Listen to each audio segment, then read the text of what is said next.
Hello, Crystal Palace. Welcome to the Upper Norwood Library Hub's Library Live Lunch. This is a place to share positive and useful local information, find out about our lovely community in more depth, and just try and keep us all connected during this slightly bizarre time. So my guest today is Rachel New, who is a local dating and relationship coach.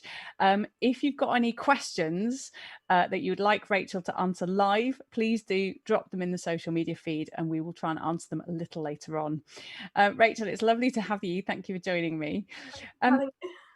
Tell us, what is a dating coach?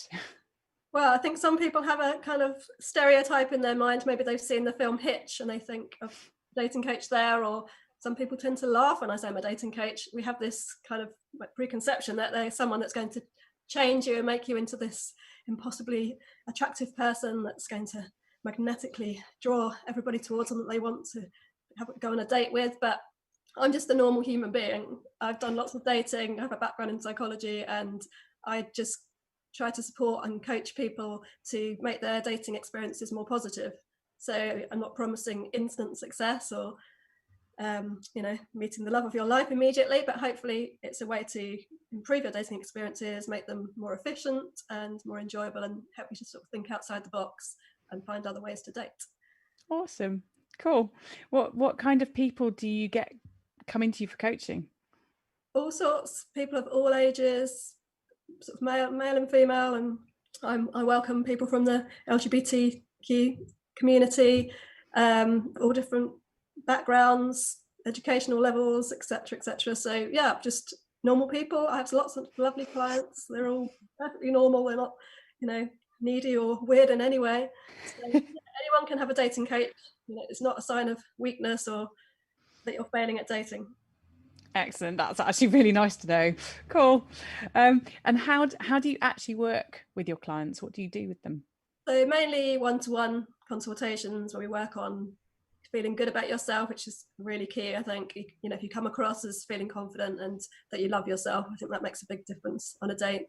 And then working on online dating kind of methods to try and improve people's experiences there. So profiles and photographs, how to message people, what to say, what not to say, the kind of background data so that that a lot of people don't get replies to a lot of messages, so you don't feel like you're below average. That can be useful. And then helping them to actually get the dates, where to go on the date, dating etiquette, relationship skills. I work with couples as well, so we would work on kind of role plays and how to argue better and how to be nice to each other and that kind of thing. So I also do, in the old days, pre-pandemic days, used to do workshops and talks. Did an art therapy workshop once where you had to turn your bad dates into art or poems. It was good fun. And in fact, that was at Forest Hill. Did an event in a library, Sydenham Library, with a book buddy, where you had to find people that had similar book tastes to you. So, trying to be creative with organising social events. And then I divorce people as well, sort of divorce workshops for people that are coming out of divorce, how to start dating again after being in a long-term relationship. I love the idea personally of doing something so like the book club or the art class, because I always find it's feeling that sort of pressure of you're there to try and make a connection and to talk, and that's the reason for being there. I always find that very stressful.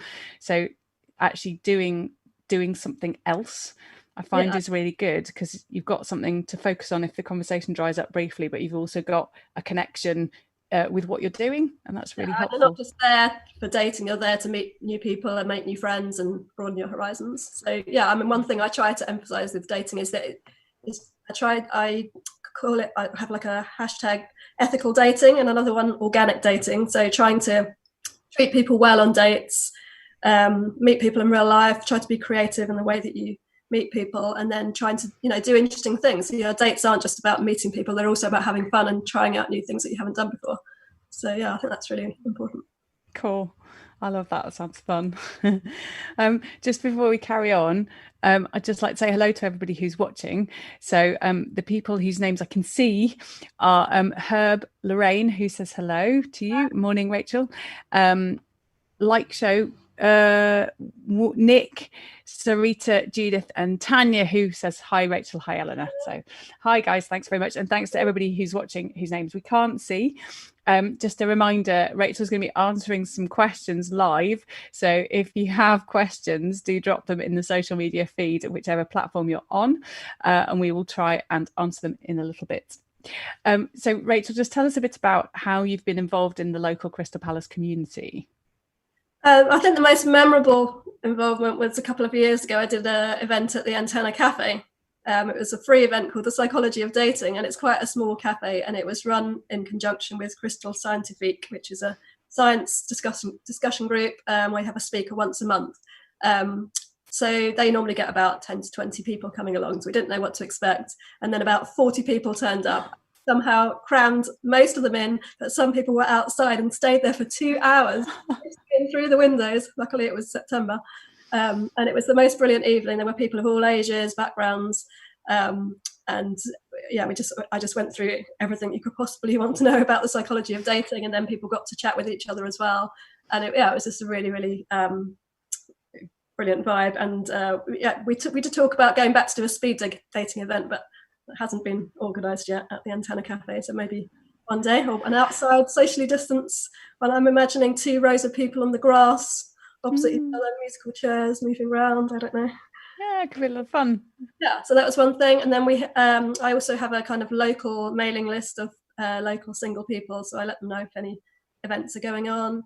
There's actually a Crystal Palace singles Facebook group, so if anybody out there wants to join it, you're very welcome. I'm sure if you just Google Crystal Palace singles, it should come up. So hello to anybody who's from that group that's listening in. I met my boyfriend through Crystal Palace freelancers, so you just never know which Crystal Palace groups you might meet someone through. So yeah, Crystal Palace.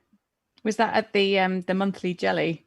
No, that was, we hadn't actually ever met at an event, but then we got introduced by a mutual friend, someone that I met at a freelancers event, and was moaning to her about a previous boyfriend and how we'd fallen out over the British Empire, which is a whole other story.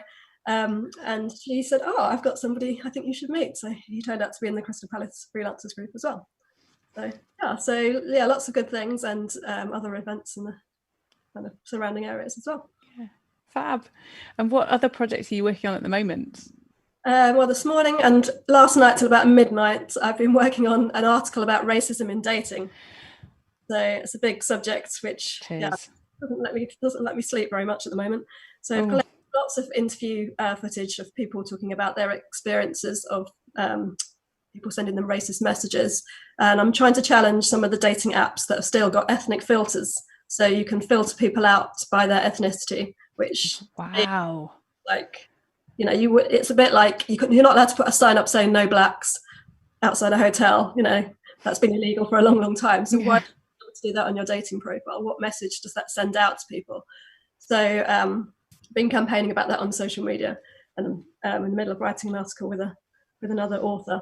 We haven't pitched it anywhere yet, but it's really interesting, just thinking through the implications of if you get rid of the ethnic filters, how are you going to protect people from potentially getting more racist messages from people that wouldn't otherwise have seen their profiles. So challenging the apps to tighten up on their moderation processes, and reporting processes and that kind of thing. So I do think that it does send out the wrong message that that's acceptable. If there's a filter on there, then you think to yourself, well, that must be okay. That's to send out. So some of the dating apps have recently got rid of the filters, which is good, but 3 of them still got them on. Wow, good work. Yeah, it's a big on project. Your part. Yeah. What else have I been doing? A friend of mine had been doing lots of video dating during lockdown, and he decided to write it all up in a blog post for my blog. So it's brilliant. If you want to know about how to do video dates in a creative way, have a look on my blog. So he's a local single person, actually. So just lots of sort of literature games and dancing and all sorts of things on his video dates. So that was quite good fun to work with him on that. Brilliant. I've got a comment from Lorraine who says, "Can you add me to the list, please?" I think that's your email list. So What's the best way? Does she need to? So, we'll post all my links, I guess, after the interview. So you can email me and I'll add you to the list. Brilliant. Cool. So speaking of video dating then, how has lockdown changed dating? I think there's different reactions from different kinds of people. Some introverts have really enjoyed it and just sort of gone to pound, probably never to come out again. But a lot of people have been discovering video dating. Some of the dating apps have introduced video dating recently, but a lot of people will just, do it on Zoom or whatever when they're ready. And I think that's going to be something that stays now, because you can see that it's a good way to have a first date, to filter out people rather than wasting your time going into central London for a date that doesn't work out. So I think now we're all a bit more comfortable with sitting, talking to our computer screen. Hopefully that will be the norm. And I think, a short video date, maybe just half an hour to an hour, with a coffee or a glass of wine or whatever. You can show off your house. You can tidy it up first. And then there's lots of good games and things that you can play with each other. Like a true and false game, or one of the examples from this video dating blog post is you have to bring an object along from your home, and you have to give 2 true stories about it and 1 false or something. 3 objects and 2 true stories and 1 false, and the other person has to ask you questions to try and figure out which is the false one. Brilliant. Oh, I love that. That's great. What other advice? So that's a really good piece of advice for people at the moment. What other advice would you give for single people watching at the moment? I think if you're not feeling ready to go out and do lots of dating at the moment, I think a lot of people have been taking time to reflect on, what kind of person do they want to date. I think a lot of people start with, I just want to get some dates. I'm desperate to get some dates. But I always take them back to, well, let's think about what kind of person you want to date. What kind of relationship do you want? How is it going to be different from previous relationships, if you've had any? What's right for me? What are my needs? How do I see myself in the future? What goals do I want them to have? What values should we share? All of those kind of things, because then you come across as more confident, more, I know what I want. So I'm not just desperate to date anybody. I'm not just happy if you'll date me. And then it helps you to be more focused in picking out people to date, and also writing a profile, and just feeling comfortable with yourself and feeling confident that this is me, this is what I want. I'm not worrying so much about what you think of me. I'm more worrying about, just being myself and being comfortable. So I think lockdown can be good for some people for sort of getting to that stage where before they might have been rushing around a lot and not having time to reflect. Absolutely. Yeah, absolutely. And also the other thing I think is that hopefully with social distancing, people will be less willing to sort of rush into things. First kisses are going to take place later. Sexual intimacy is going to be later, so it makes you think more about the person. Is this person right for me? Not to get carried away with, just physical attraction or emotions, but actually thinking, well, are we compatible? So I think that's a good thing. Definitely some positives to be kind of used, I guess. Yeah. Not to sort of undermine the fact that a lot of people have found it very, very hard. Single people have found it very hard. I do appreciate that. So just before Karen, because actually it'd be really good to know what your tips might be for couples who have been locked down together for several months as well.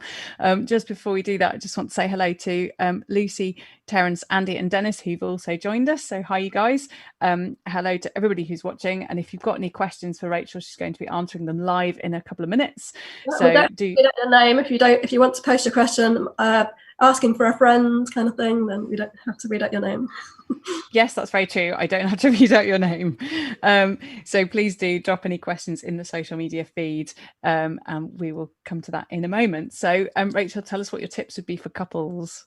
Well, I've heard it from quite a few couples who are, used to not spending that much time in the day together, and suddenly, it's all day and all evening. So first of all, I would advise you to try and, not be in the same room all the time. If you can work in different rooms, go out for walks on your own, give each other space, and then come together at the end of the morning for lunch or whatever, and then catch up rather than constantly interrupting each other. I think you need to, we all need to do this in all our relationships all the time, is just to try and focus more on the positive. We tend to forget the 50% of the positive things that happen in our relationships, or the good things in our relationships, and remember all the negatives. So, you know, wake up in the morning, scan around for the positive. That's my phrase for you: scan for the positive. Try to, you know, show appreciation, thank them, compliment them, tell them that you love them, all of those kind of things as much as you can. And it sounds a bit cheesy, but I did write a good blog post actually called "Appreciating Your Partner Without Being Cheesy." So if you find it hard, then have a look at that. So, and then try to, you know, have some moments where you reach out and make a connection. Like, the thing that's most supposed to predict success of a relationship most is whether, if you ask your partner to come and watch the sunset with you, you say yes and you go with them and watch the sunset and have a little romantic moment together. That's meant to be a really strong predictor of whether your relationship can work or not. So if you just go, no, I'm on my computer, leave me alone, I can't talk right now, you've missed an opportunity that you'll never get back. So, you know, try to look out for those little opportunities to make connections. Don't wait for the, oh, we're going to go on holiday in a few months, we'll be fine. You know, just try to do it on a daily basis. That's lovely. And actually, that's really good general advice for life as well, yeah, I think. We do tend to focus on the negative more than the positive. Yeah, but also just making time for the moments that seem small and maybe inconsequential, but as you say, that you just won't get back. Yeah, that's really nice advice. Thank you. You would do with your children. If your child brought you a picture to show you, you wouldn't say, go away, I'm busy. You know, hopefully you'd make time to respond, and you know, they've reached out to you, so you reach back out to them. Yeah, fab. I've got a few comments for you. So Jason says, hi Ellen and Rachel, some great advice, and he's put the link to the blog, so thanks Jason, that's great. Tanya says the couple lockdown experience has been interesting. And Richard says, what's wrong with being cheesy? Good, if you like being cheesy, then do it to the best of your ability.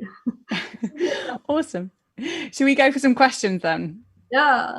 Brilliant. Okay, so first question, have the rules been permanently changed for dating because of lockdown, and if so, why? I think that's the video dating thing will be permanent, as we said earlier, and I think being careful, wanting to find out your partner's relationship history will be even more important. You know, in the past you know, sexually transmitted infections or whatever, but now you're going to be asking, well, when did you last kiss somebody?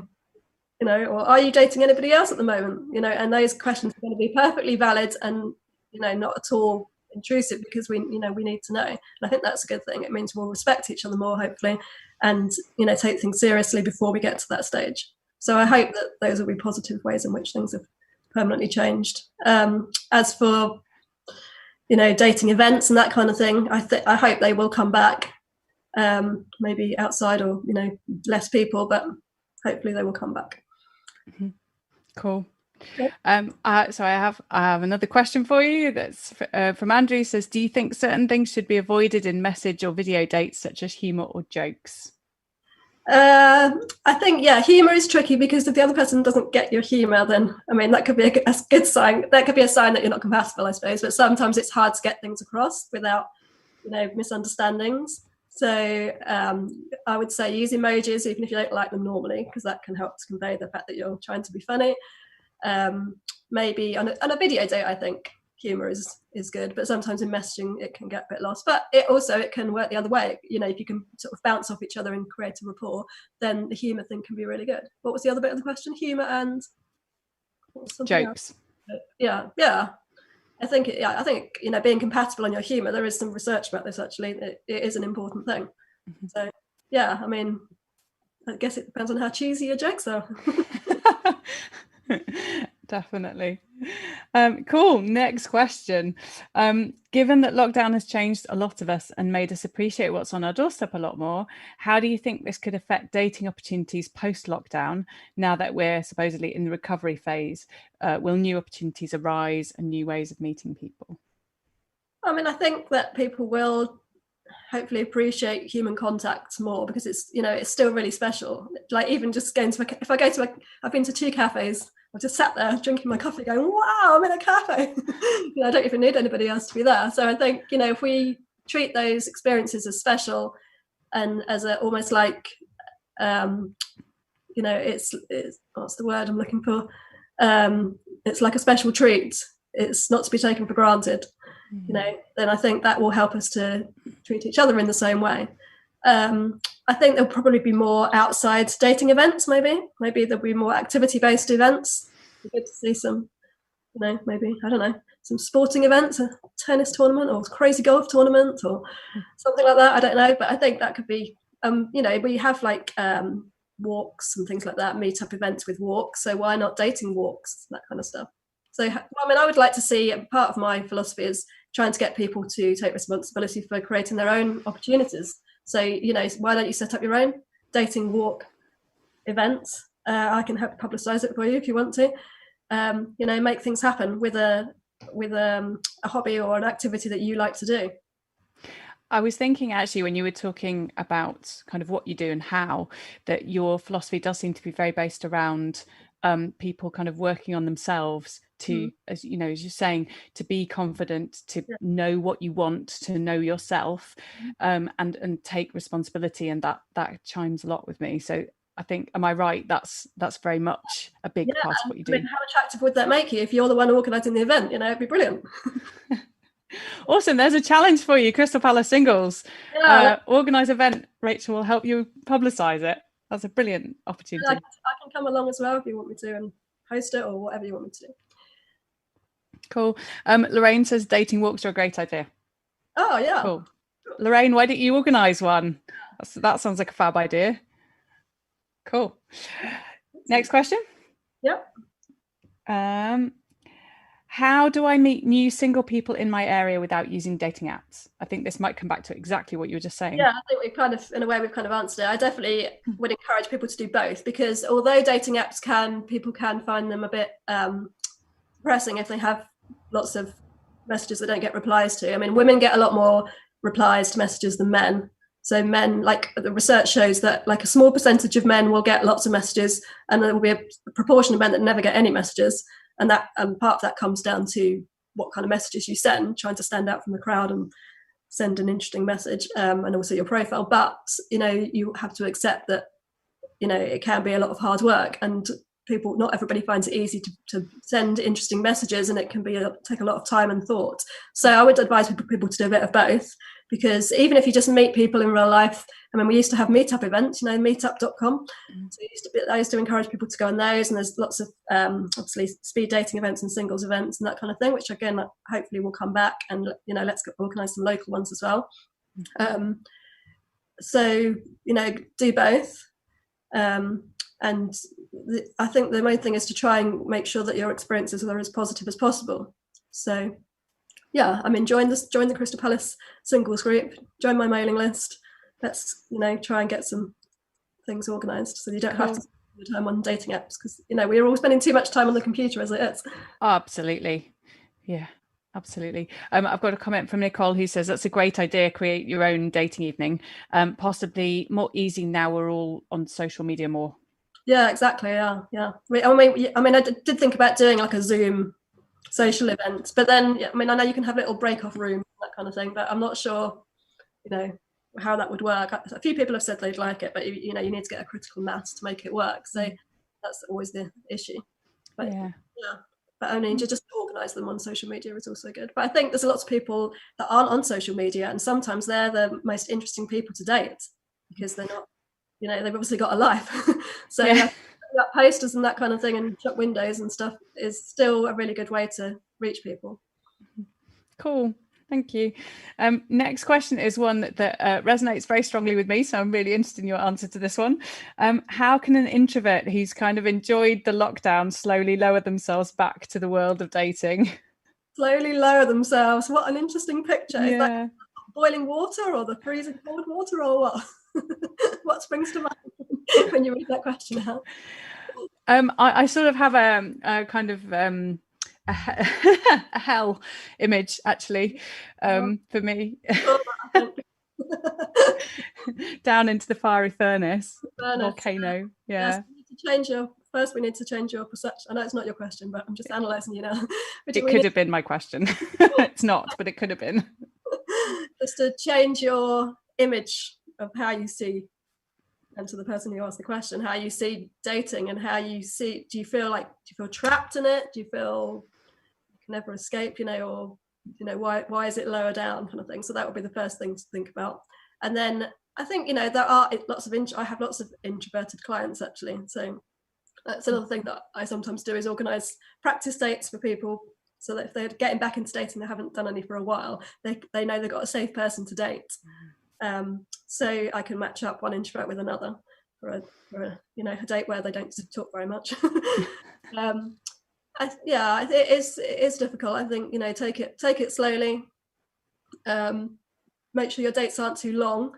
I think an hour maximum for an introvert is good for dating. With the video dating, maybe only half an hour. And plan an activity so it's not too stressful. If you're thinking, what am I going to talk about the whole time? If you have a little activity to do. If you're an introvert, maybe you have some interesting hobbies that you could turn into a game, like a literary game. Like one game that I've been recommending is you pick 5 books and you read out the first paragraph from each book and to guess what goes with each paragraph. So if you're an introvert who likes reading, then that works. But I guess plenty of introverts with other interesting hobbies. Cool. But I think we're all finding it hard to go from being alone to being in the real world again. So we all have the same issue to some extent. Yeah. Fab, thank you. We're nearly out of time, but there's 2 more questions that I'd really like to ask, because I think they're probably ones that people are generally thinking about a lot at the moment. So what advice would you give someone navigating the etiquette about the first kiss, ending a date on a kiss? Yes, I mean, I always used to advise bringing it out in the open, and if the date's going well and you think that you both want to kiss each other but you're not quite sure how they're going to react, especially if it's a guy dating a woman, there's lots of issues around consent, well, both ways, I guess. I just say, what's your policy on kissing on a first date? Or if you're on the 3rd date, what's your policy on kissing on a 3rd date? And I turn it into a bit of a joke, and then you end up having a discussion about what you think, and it can often kind of loosen things up and allow the person to be honest and talk about what maybe they've had bad experiences of being kissed too early, or maybe the person's breath has smelt or something like that. So you can get all your fears and anxieties out in the open, and that sort of mutual self-disclosure often can get the date down to a deeper level anyway, even if you don't get to kiss. So those kind of questions are good for kind of creating a bit of honesty. So then discuss, does this mean that we're going to be in a social bubble together? Are we going to commit to not kiss anybody else? If we're going to kiss, have you kissed anybody else? All of those kind of things I think need to be discussed, and I think it's up to all of us to make those the norm. So that then when those people go and date other people, they'll be expecting those questions too. So we're creating new norms now for dating, and we've all got to take responsibility for that, I think, and not to be embarrassed about it, just like using contraception or whatever. It's the same kind of thing, isn't it? So I think people are doing the elbow bump, and I'm about to start suggesting a new idea. I don't know what people think about this, which is like a foot kiss. I'm calling it the soul to soul kiss. So you do it with your socks on, just put the soles of your feet together and touch, and then when you get to a deeper level of intimacy, you can take your socks off and have bare feet touching. But the reason I thought of it was because there's going to be a lot less germs transmitted, because most of the time our feet are covered up. You're not going to touch your feet probably for the rest of the day. You're going to put your socks and shoes back on again. So it could be quite a hygienic way of having a bit of physical contact. Make a joke out of it, Also, depending on how you feel about your feet, it could be something a bit different, but also you've got that contact. Yeah, brilliant. Let's try out the soul to soul kiss. Fab. One more question, if that's all right. If you haven't met someone face to face yet, how would you address their anxiety about social distancing? It's a tricky one. I mean, a lot of people suffer from social anxiety about dating anyway, and this is only going to exacerbate it. So I think first we want to try and establish, is that really what they're anxious about, or are there other issues? Okay. Have they met up with any friends or family so far? How are you going to kind of make sure that you both keep 2 meters apart? Sometimes it's good to sort of talk through what's going to actually happen on the date. So what are we going to do when we meet? Are we going to wave at each other? Are we going to am I going to kick you? Or what's going to be our greeting? Because that can be quite awkward at the beginning, and you're not, because often people would maybe have a 2 kisses or whatever at the beginning of a date, but now you can't. So if you know in advance what's going to happen, then you won't read too much into it. And then just discuss, are you going to have picnics in the park, and walks are the most popular things at the moment. So are you going to bring your own food, etc.? How are you going to make sure you don't touch each other's stuff? So just sort of going through the sort of practicalities of how it's going to work. I think you can reassure them that you're going to respect their space, and you're not going to be expecting them to kiss you or whatever. Fab. Brilliant. Oh, it's been really interesting. Thanks, Rachel. It's great to chat to you. Just shifting very, very quickly onto a couple of things I need to advertise. Firstly, the most important thing, we have a kids musical theatre camp starting on Monday. The link for this will be in the feed shortly. Think very important to say that you won't actually be singing. The track will be played, so you'll be doing drama, choreography, working on the storyline, obviously social distancing, small numbers. So there's only a few places left because of this. So if you have children who are interested in doing something next week, are interested in drama, musical theatre, dance, anything along those lines, please do check out the link and grab a place while there are some.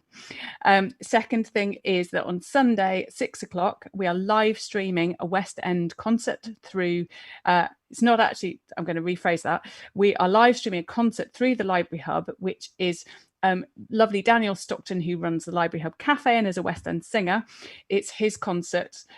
He's been doing West End nights in the library for a while. So it's a mix of West End singers and local performers. People that you would never get the chance to see for free, they are live streaming it for free through the Library Hub. There are donation options if you'd like to, but it is a free concert. So 6 o'clock on Sunday, please do tune in. And Palace A Cappella, my choir, local community choir, we are performing in it too. We're so excited to do a virtual choir performance of something very special. And finally, I think we are still looking for people to take part in our All Alone Together oral history project. There is a survey on the website, very short, 4 questions, just to find out about your experiences of the pandemic so far. And if you're up for being part of the actual oral history side, I would love to interview you about it. This is open to everybody. We want a broad cross-section of the community. You don't have to feel that you have an interesting story to tell. I'm actually really interested in the little everyday details, just like sort of little things that you've noticed. So what's the new normal in your daily life, and this kind of thing. So I would really love to chat to you if you're up for being part of that project. So do fill in the survey and tick the box to say you're up for being interviewed if you are. Finally, I'm back tomorrow at midday with James Bolston, who is a local photographer. Among other things, he's been doing a video blog, a photo blog, let's get this right, of the Triangle during lockdown. So it's going to be fascinating to talk to him and see what he's observed.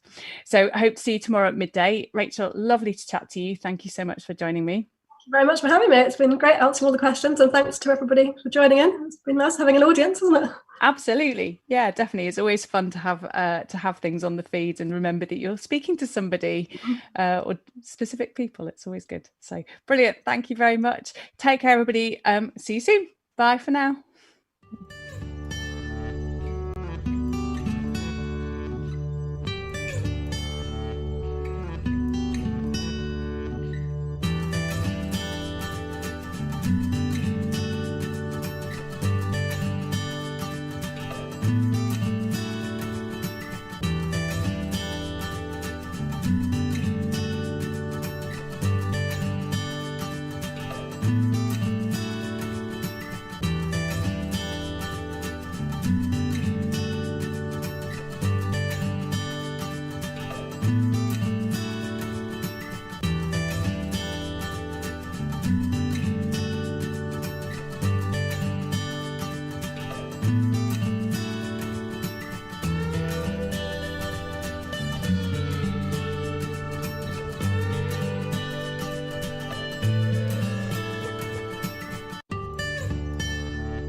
soon.